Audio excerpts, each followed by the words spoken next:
So a funny one that I had for this whole thing is, Ken mentions like the Excel spreadsheet, with all the stuff on it. And like I said, it's very cumbersome, but the easiest thing that I could equate it to is like if you were to find a storage bin with old clothes in it and you're going through this bin and you're like, why did I buy this? Like, and you're looking at this stuff and then you're going, okay, well, that coat still fits and it's okay. And you're going, listen, like, really? I had cuffed Cavaricis on, huh? No, those need to go away.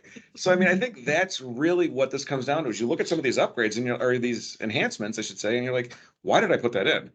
And you're like, oh my God, I forgot about that. And that was like a goal. And there was things that were on our list. And I'm like, that was something we just needed for Go Live. Everyone was like, we got to have it, got to have it. And we used it for about a month. And they hit. And, you just start to, you hate to say there's a bit of nostalgia to it, but like as you're going through it, you start to remember like, yeah, that was the thing everybody told me I needed. Some things are impulse buying, basically. Yeah. Oh my God, yeah. And then you're looking at it going, yeah, that should not come back. And God, I hope it never comes back. And like it's a mullet. I don't want it to ever come back. Just leave it wherever it was in the 80s. Can't hope the mullet comes back. There you go. I'm not working with a lot. And to continue his analogy in terms of that upgrade, so you open that storage bin, you open that storage locker or whatever, and there's all these boxes in there, and they're kind of old boxes. Some are torn, right? And what you want to do is you want to take all that stuff out, and you have to put it all into new bins, right? And you don't want to have as many bins because you got to buy the bins and then you got to haul the bins. So ideally, you want to go through those boxes and clean out all the stuff you don't want, so that you're just going to keep the stuff that you do want and put it into the new bins. Yeah, so the like plastic seal top bins. It's like that old AMC show where they have like, we're keeping this is going in the garbage. Right. And this you're selling or whatever. Yeah. Now what happens in the real world? In the real world, you open up the door, you start going through a couple boxes, you make some decisions, you put some stuff into the bins, and then a lot of times you get tired. Yeah. And you say, you know what? Just you lift up the box, you turn it upside down and dump it into the new bin. And you say, just take it. Just take it all. We'll deal with it later. Right? So that's where it gets tricky, is like, you got to really be focused and make those decisions. But, or you just say, you know what, let's just grab it. We think it's mostly good. Put it all into the new bins and move it along. Right. And stuff tends to purge itself out. Over time, here in our case, we came up with a list that, we felt that, yes, a lot of it we verified that we are still using, but through the course of, the upgrade, we're going to find new and better ways to accomplish the same goal, hopefully with less steps. And those enhancements are going to go away.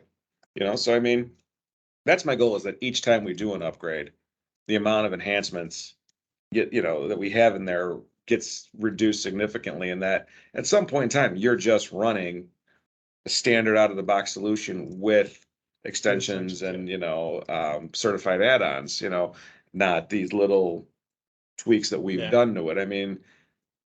It's going to be a process. And, like I said, for what we do and, just being a custom machine manufacturer that we are, it's not easy. Because, as I mentioned earlier, you can't build for the exception, but unfortunately, the majority of my day, believe it or not, for our business is an exception. Everything's a custom machine. So it's very similar to what you guys do. You have an out of the box software, and then you have to build it to the customer. And it's really no different than what we're doing. So, it's going to be about this much time. It's going to cost about this much money. And based on what I'm hearing, these are the things we know you're going to need. And then there's the tweaks. Yeah. We're no different than that with the machines that we build, because we don't build a machine that is on the shelf. We build it to our customer specification. So there's always going to be that, I don't want to call it chaos, but there's always that uncertainty in what we're doing.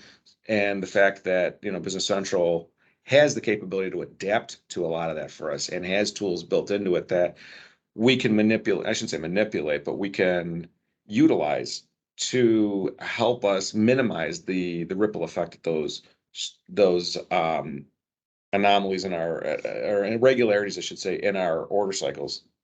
That helps us a lot. So, as time goes by, we're going to keep I shouldn't say reinventing, but reevaluating our system and just saying, okay, this is a way that we can achieve that. And as the system keeps progressing, it comes with more inherent features that address those Different- issues for us. sure.